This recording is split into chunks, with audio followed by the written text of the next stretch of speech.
Thank you. Thank you. Thank you. All right, so you've got a handout in front of you. You see that? Now, anybody that wants a copy of this recording, we're rolling, aren't we, Emil? We're rolling. Just text me. There's my number. Text me. Send me your contact information, and I'll be happy to send it to you. Both parts. This is real deal. It happened. It is happening as we speak. Let me get fired up here. And so what's on that link? You see that tiny URL? You see that? Pull it up on your phone. It's 48 pages. We're not going to cover 48 pages today, but I've loaded it. The reason I did that because it allows me to put a lot of information in there. And so we're not, you see that? Pull out your phone and type in that URL, and you're going to see the presentation. Y'all got it? If you're going to get it, you'll get it. You need to look at this on your phone, okay? All right. All right, I'm Walter Wofford again. I have been around for a while. Bought my first house in 1981. Some of you guys were not even born then. My wife, Laura, and I have been married 50 years. Can we say that's a miracle? It's a miracle for any marriage to last that long. And we're kind of taking this year to go travel and celebrate every month, doing something. And so last month we went to Italy for a couple of weeks, and we're going other places. And so we got our health during our go-go years, and at some point we'll turn into a slow-go years, and then we turn into a what? No-go years, right? All right, so I've been in business 45 years. And all that really means is I've made way more mistakes than you'll ever make. That's what it means. Because I've been active in the business. And I've tried almost everything you could do. And succeeded at some, failed at others. We've done them with retirement accounts, without retirement accounts. Funded a lot of deals. Spec houses, rentals, the whole deal. And today, with the Amazon influence, the Amazon effect, up here in Madison and now in Clinton, that's what you sent out, wasn't it, Linda? They've announced another data center in Clinton, and then Amazon just announced another $10 billion expansion on the one. Have y'all seen that up there? Have y'all gone to see it? Go to Canton. Instead of going to the right, take a left. You know, it sits on about 1,000 acres. It's the most impressive thing you'll ever see. You know why short-term rentals make a good business today? Because we don't have enough local workforce housing for those electricians, engineers, all those plumbers. We don't. I've had for over 2 years now, I've had 3 engineers staying at a house out at the reservoir on Turtle Creek, a 3-bedroom, 2-bath house. 1,900 square feet. What do you think would be a good rent for that? 36 to 4,000. 5,000. 5,000. They're happy with it. They've been there 2 years, paying 5,000 a month. Does that get your attention a little bit? And so it's a good business today. I think it'll be a good business here for a long time. You know, Madison. You can't have short-term rentals in Madison or Ridgeland. Limited in Clinton. You can't have the reservoir. So what does that tell you? They pay these contractors $1,500 a month for lodging. What could you rent for $1,500 a month? You can't stay in a hotel for $1,500 a month. That's $50 a day. So these workers that are coming in, they say, well, let's rent this house for month after month after month after month after month. So what is that? So all you landlords, traditional landlords, I'll pick on you, Julie. What is, for a traditional landlord, when do you have the most expense? Move out. Okay, did I mention they're here for a long period of time? And so if you had a house and I wanted to become your tenant, and I'd turn around and sublease it, which is called arbitrage, rental arbitrage. You know, as a traditional landlord, what you don't have, vacancies. You got no vacancies. And so there are a lot of reasons I like this business. So do you have any investments, Bob, that you can invest $10,000 and net $2,000 a month? Anybody got anything close to that? You? My short term. Yeah, you're short-term rental. All right, so Let's say first. anybody got anything close to that? So that's the opportunity here. It's a cash flow play. You got to be in business. It's a lot easier to have 6 or 8 or 10 than it is to have one, because you got to have a team. You got to build your team out in order to do that. So, well, let's just take a poll. Linda, you're a short-term rental operator, right? How many you got? 2. But they're not short term anymore. All right, so the midterm or long-term. All right, you got, how many you got? 7. Who else has got some in here? Come on. Julie, are you operating them? Yeah, I got 6 those Amazon guys that Okay. live in the house. You got 1. You got 1. One. Well, You got 2. Where are yours? Okay. All right, so the rest of you, y'all just curious about it? Is that it? You want to hear what the opportunity is here? And so we're going to compare it, and we can follow. For those that you pulled up my link, I want a couple of book recommendations for you. Y'all see that? Y'all follow me on that? Die with Zero is a book you ought to get, and it's by. It's not what you think. Don't judge a book by its title. But what it made me aware of, that at the end of the day, we're going to look back, and the experiences we've had and the trips we've taken with the people will mean more to us than money. Do you believe that? My mother's soon to be 97 years old, and all she can do is have her memories. Okay, and so that's the point of this book, and it'll cause you to take some action. The other thing, back in 2009, 4-Hour Workweek came out. I recently read it again twice. It's still just as good and just as motivating. I would suggest that you take time to listen or read it. So I've really been teaching in this town for how many years, Bob?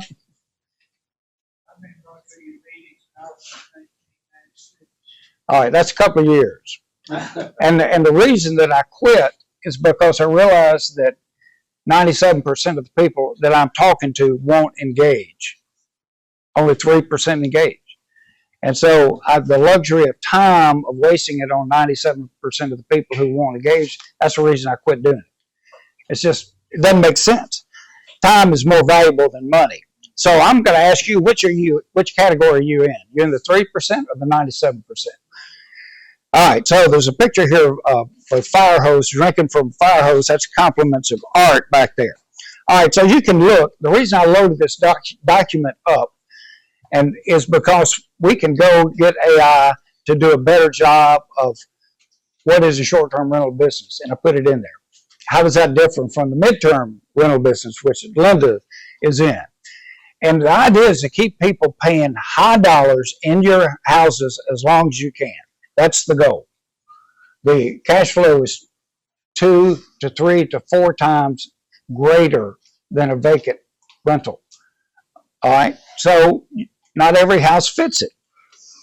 So I'm flipping on down to page 4, that I asked Grok what the top 10 reasons for engaging in short-term rentals, and you can read it. Mine, some overlap, mostly not. The reason I like it, number 1, and so I'm on page 4, better cash flow than long-term rentals. I said that. And it's recurring income. I don't want to have to go out and find a house that I'm going to fix up and then sell, pay tax on it. By the way, it's probably the highest tax rate. and then have to go do it again the next day. I did that for many years. Sold 1,000 houses here, and it's very inefficient. When you have recurring income, you wake up one day and say, when you got gray, recurring is better than the one-offs. You agree with that, Julie? Of course, I can't see any gray in your hair. All right, so there's little or no collection problems. How about your rental business? Or any business? Don't you always have collection problems? Virtually any business, you're going to have collection problems. Not this business. Because so many times they pay up front before they move in. And the money drops into a bank account automatically. Number 3, all problems can be solved with a cash or gift card. So if you have, let's say your plumbing backs up and you got a guest in there, you solve the problem and then go give them some money. That's what you do. You take out the toxic feeling about it. You buy your way out of the problem. And that's what, and of course, that happens, doesn't it? What about, anybody had their Wi-Fi cut off that had nothing to do with you? Yeah, every one of us. Okay, number 4, the hosts get reviewed, as do each guest. I got to do a good job. And they've got to do a good job of taking care of my house and can be influenced with good communications. And I got plenty of that because I use technology. 5, repeat guests are easier to deal with. They know what they're getting. And I've had many, many, many repeat guests. Why do you want a repeat guest to book on your direct booking site? Is because it's cheaper. Art, how much you pay Art, how much you pay Airbnb a month? I asked you that earlier and you didn't know. More than $5,000. More than $5,000 a month. And so if you can get them on to your own direct booking site, by the way, of those people that are operators, do you have your own direct booking site? Do you have yours? No, you don't. Art, somewhat. Art, so yeah, so whose brand are you branding? No, that's a question, Julie. Whose brand are you branding? You don't get repeat business branding somebody else's brand. All right, right? I'll let you do. I was going to say, what about exposure? How to find it? But I'll let you do your thing. Well, yeah, I have them on Airbnb, but for me, a perfect world would have no Airbnb, 0, and just operate off of a direct booking site. Now, all right, Art, you studied film. You got any videos of your properties out there? No, I know you don't. All right, Julie, you got videos? Oh, yeah. Where are they? Where are they posted? I usually, oh, well. No, the answer is no, she doesn't have them. All right, so this is just a point. Linda, you don't have videos, do you? All right, so you know how easy it is to get a video? I mean, really, I'm going to show you in here how to do this. But the point I'm trying to make, if you're going to be in this business, you need to be serious about it because the tools are there that are, you can fumble around and be in this business. As I did, the first booking I had was 2008 of a house I had out at the reservoir that I was trying to monetize a vacation home that we had. And the first guest was a professional resort manager from Hawaii. He came to see his mama. And I didn't leave a key out. He had to break in the house. So that's experience number 1. Okay, so hopefully it's got better. All right, so you can't run this business by yourself. And which is quite contrary to a lot of Bobby, can you run your law business by yourself? No, I need that. Right. And so sooner you realize that, then you can scale your business more. You rely, and I tell my people all the time, I want you to fire me. I want you to make decisions as if you own the company. I want to be fired. And I think that's a healthy attitude. Messaging is automated. 90% of all the messaging is canned messaging with their name on it. Tuesday's the day you take the trash out. I'd appreciate it if you'd do that. That sort of thing. External surveillance cameras tell it all and can be reviewed. Paul, you're going to give me a 5-minute warning, right? Yep. Short-term rentals provide full-time income with part-time involvement. Does that appeal to anybody in here? Part-time. I spend probably an average of less than 2 hours a day on the business, and it provides a full-time income. The time where you spend a lot of it is when you get one up and running, which I'm doing right now. All right. If it's set up and managed properly, you can do these with your retirement accounts. All right, here's a bonus. You don't have to own the property to receive the cash flow. Art, you own all yours, right? Yes. Julie, you own yours? Linda, you own yours? You don't have to own them. Anybody got a fixed up rental house ready to go? In here? Where is it? All right, Jay, let me pick on you. I went right past you. So you got to, so where do you list your rentals? Zillow? Zillow. All right. So Zillow, so these pictures, fixed up house, you want 1,500, right? Let's just pick it. And it's an area that I would want to be in. I said, Jay, I'm going to be your tenant. And I'm going to take care of the first $200 of any repair. And I want you, you're not going to have any vacancies because I'm going to be your tenant. I'm going to turn around and put it on Airbnb. You see so it's an arbitrage. Basically, I'm buying in one market and selling in another one. That's how it works. But you can, in that process, you can carve $1,500 to $2,000 extra profit out of his house. Now, why wouldn't every landlord want to do that with a professional? Well, because they don't. Oh, I don't want all those people coming through my house. You got to realize I've got to take care of that house better than anybody because they're reviewing me every single time. Right?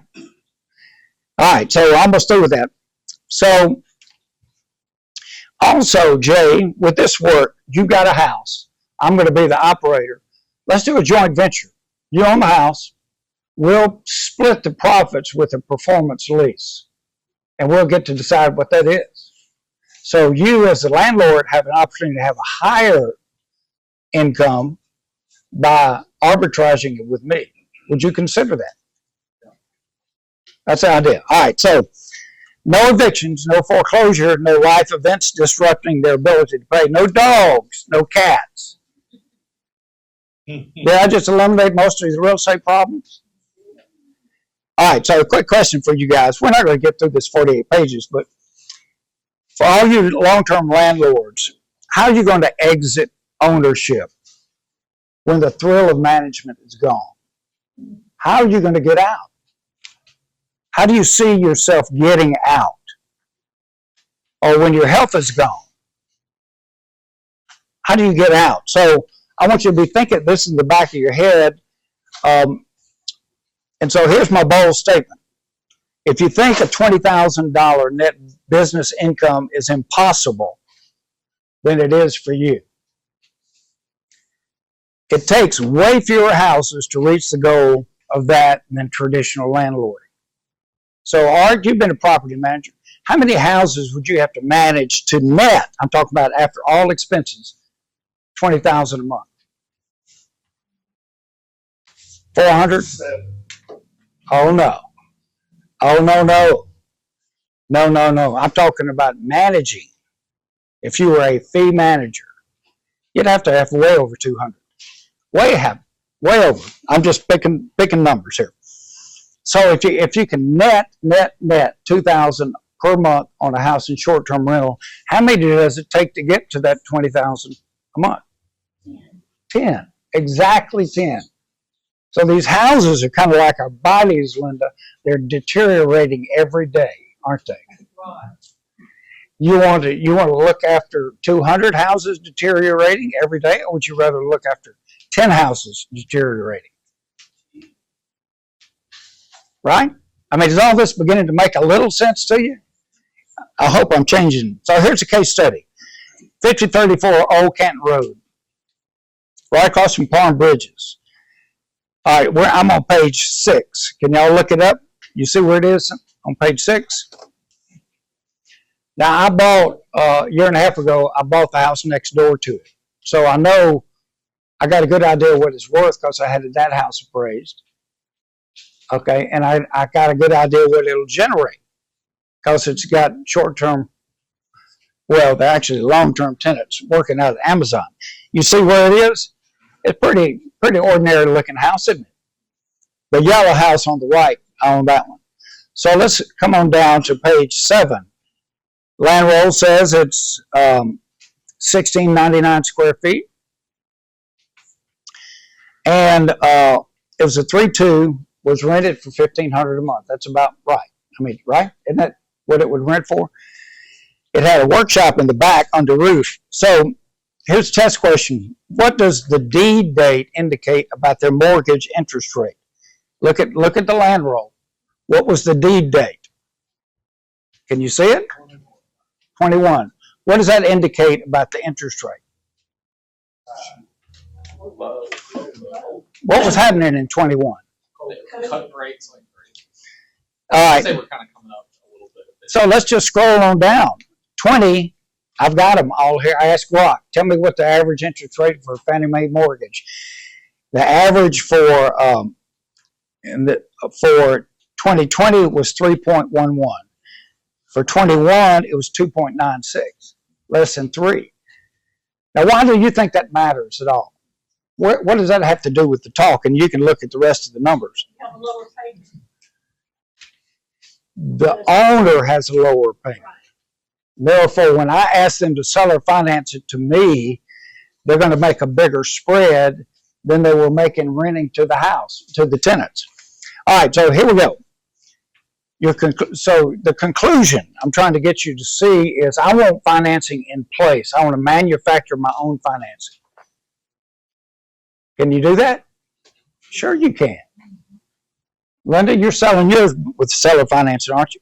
All right, so here we are. We're on page 10, bottom up. So it needs painting inside, 1,500 floor covering, clean hardwood floors, minor electrical and plumbing, new kitchen countertop, new appliances. Call it $10,000. Okay, does that sound reasonable? No foundation issues, no roof issues. Should appraise for $190. Well, that's what my house next door appraised for. All right, so what would you do with it? Before today, what would you have done with that house? You probably wouldn't have bought it, right? Probably wouldn't have bought that house. It's too thin. It's too thin. That's what. All right, so would anybody buy that house for a long-term rental on a busy street that no homeowner would want? I want it. All right, so what would you offer? Come on, you real estate guys, make me an offer. How much? $75,000. Okay. Well, I happened to do a little homework, and I noticed that he owes more than that. So let's go forward and see. So I use PropWire, and I'm going to let you study that. Who uses PropWire in here? It's free.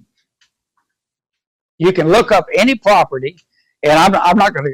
You can read it, but you can tell when they bought it. It's very similar to that. It's free. So that's what I used to find this house. I found the owner. I sent him a letter and said, I got the house next door. When you have a rollover in your tenant, I'd be interested in talking to you about buying it or becoming your tenant. It was just that simple. His tenant didn't pay. When they rolled out, I went over and made him an offer. I had to make him an offer.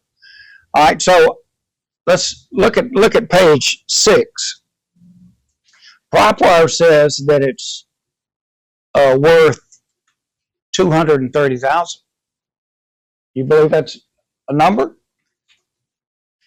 Well, they got comps to back it up. That's part of the thing that PropWire has. But if you'll look at that picture on the bottom of page 12, my house is to the right. So this is the one we bought.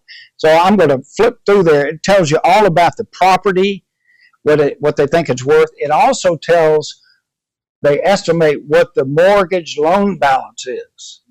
Is that helpful information to you? All right, so let's go to page 14. It also tells information about the owner. You can do a skip trace for 10 cents. And you can get their email address. You can get their phone numbers. How about that? Is that worth 10 cents? All right. So it also, if you look at the bottom of that, it also shows all the properties that he owns, regardless of what entity he bought them in. So you look up one of mine, and you know I bought them all in land trust or LLCs, right? They listed them all. So you get to see what their portfolio is. Now, go to page 15. It also gives the comps. Page 16, it also has the history. When it sold, what it sold for.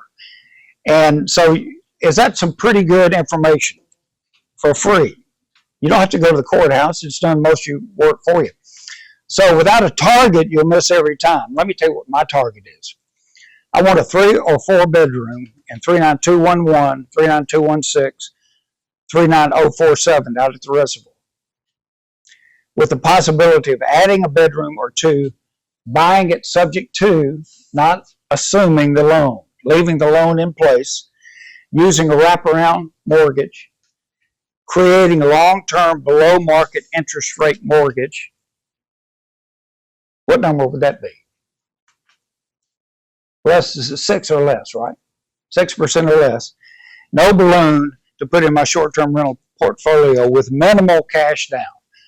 That's my target. That's pretty clear, isn't it, Angela? Very clear. I'm not chasing all the other stuff that doesn't fit that criteria.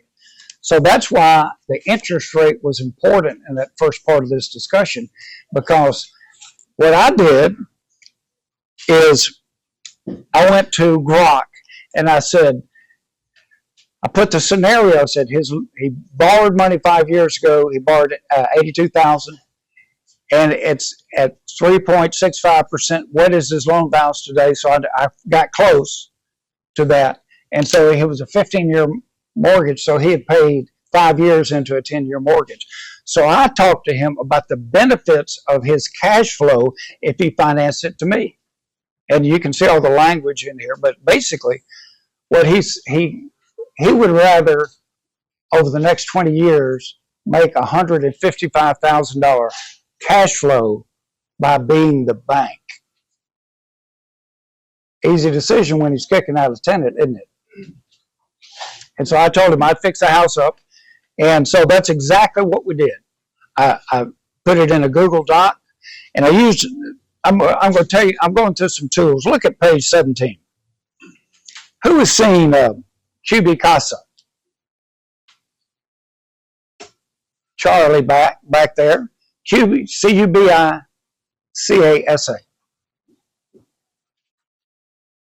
Do you think the land rolls are accurate as to, in terms of square feet? No. Have you ever found one that was?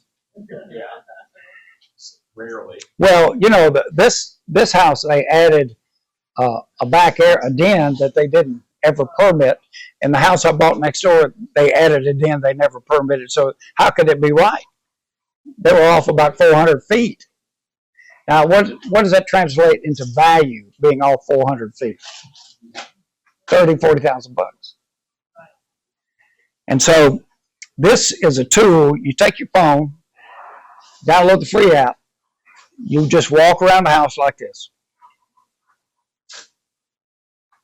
That's it. And then look what it generated. Can you see it on page 17? Pretty detailed report. You see it? Are y'all following? I know exactly how many square feet. This one got close to the land roll. But what it didn't show, so you can look at all this is a great tool. So when you get around to making your videos of your properties, they got a virtual tour that costs $85 that will make yours great. So just keep going on down. All right, so we're on page 21. So here's the steps. How much time I got, Paul? 5 minutes. Well, good thing we're not going to get through this.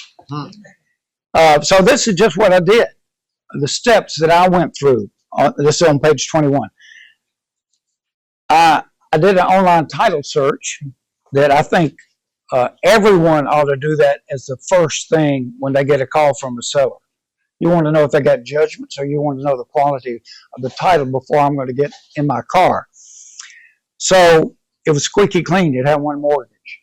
I can do that in my pajamas. I checked for back taxes, none due. Step 3, I searched the property records and found out that he had originated $81,600 mortgage 5 years ago. I calculated what his loan balance would be, even though that didn't really enter into this. I asked Grok to estimate the interest rate, and they came up with 3.65. So I put all this in a Google Doc, and I sent it to him. And you know what he said? That makes sense. And we tweaked it just a little bit because my assumptions about his balance and payment, you can't know that for sure, so it was a little off. So this note here at the top of page 22, a verbal offer is not worth the paper it's written on. If you're not going to take the time to give somebody a written offer, you're wasting your time. Would you take? That doesn't work. And give them reasons why it does. So here's part of the written proposal. You'll read it later. But what I wanted, and this is what I ended up with, I wanted a 6% 20-year mortgage. That's being optimistic since I'm almost 72, isn't it? Seller financing. My principal and interest is $940. Now, with taxes and insurance, that's going to put the payment about $1,400. Could you make money as long-term rental? No, you couldn't make any money at that. There's no cash flow. Couldn't make it. So, well, could you make money if you could get $4,000 or $5,000 a month in real income? Sure, you can. Took title in a title holding trust, and who's the beneficiary? You don't know, and I'm not going to tell you. Non-recourse financing. That means I didn't guarantee the loan, and if I used an IRA, the IRA didn't guarantee the loan. Nothing down. Why would somebody take a nothing down deal? I said, I'll put $10,000 into your house and I'll do it within 30 days. We're going to be finished next week. Leave the existing mortgage in place. Okay, so here's my question for you, and I think we'll just end with this. If you can negotiate a similar deal, why would you ever suck up to a banker? There wouldn't be a need. There would not be a need. And did I design the terms that I wanted? So when you go suck up to that banker, do you get to decide the terms you want? No. All right, so if you could do this, what's stopping you? I think there's got to be an aspect where you develop a relationship with this guy where he trusts you. Because what happens? I didn't know him. To ask you is what if you set up this arrangement, how do you ensure that he's continuing to pay his mortgage? Okay, so that's a good question. Good. So how do you ensure that he pays the underlying mortgage? Well, I'll get noticed. I will make sure I get noticed, and he'll cooperate with me on that. So actually, if you think about it, he signed the deed of trust too. Now, that's kind of weird, isn't it, when the lender signs the deed of trust? Because he's got some responsibilities to make those payments. And if he doesn't, I have the right to step in and make them for him. So could you do this? Well, yeah, sure you can do this. But what I'm trying to show you is you got to have a clear picture of what you're after.